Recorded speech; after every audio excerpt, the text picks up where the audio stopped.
Hi, my name is Jen, and today we're looking at downward facing dog using a yoga strap off of a doorknob to create a little bit of traction and axial elongation. We'll also be using a chair for underneath our hands. For your downward dog in the yoga belt, you'll want to make sure that you have a belt that is longer than 6 feet. So I'm using a 12-foot belt. And you will also want to make sure that you're using a Puna belt or an India belt that has a square closure as opposed to something plastic or a D-ring that could break or slip. To measure the loop, you will find a place where when you step in it, the belt is just, say, an inch or so below your frontal hip point. So that's how big of a circle you need. And then you will take the belt over the top of both doorknobs and underneath.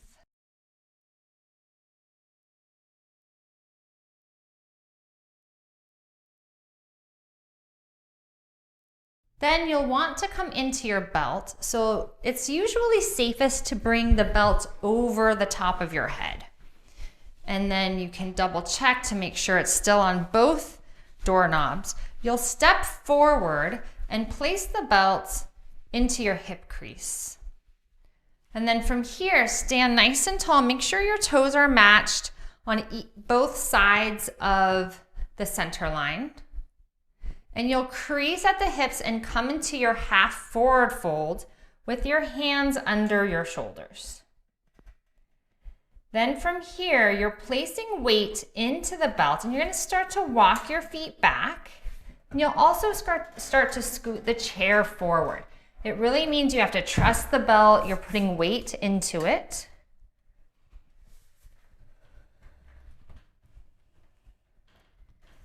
And then I like to place the whole palm onto the seat of the chair.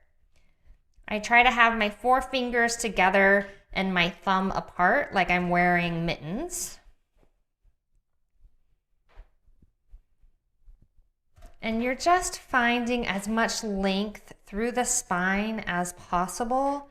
You're also finding length through the side body as well.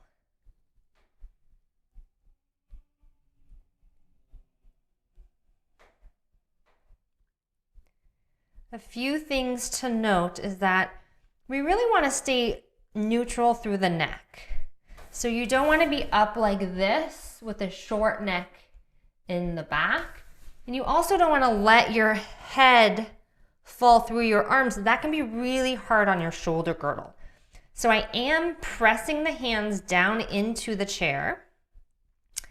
And you're reaching the fingers forward while you draw the arm bones back into the shoulder socket.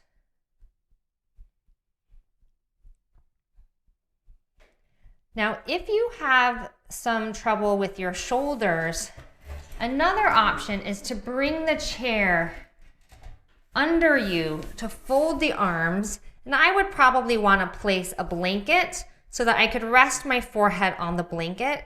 And this is sometimes a little bit easier on the shoulder girdle while still enabling us to get length through the spine. Now to come out, you'll bring the chair back underneath your shoulders. Step your feet forward. Find this half forward fold. Nice and lengthened. If there's tightness in the backs of your legs, it's okay to have the knees soft. And you want to stay here for a while because you were slightly inverted upside down, and this helps us to avoid dizziness when we stand up.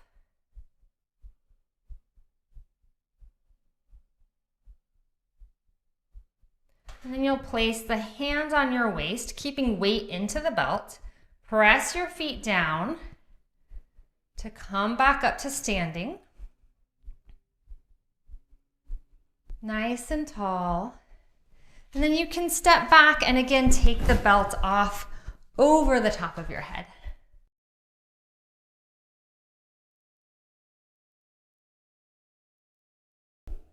Thanks for joining me today. Once again, my name is Jen Gorman. I am a patient, advocate, and practitioner for people with spinal fusions, scoliosis, and other back care needs.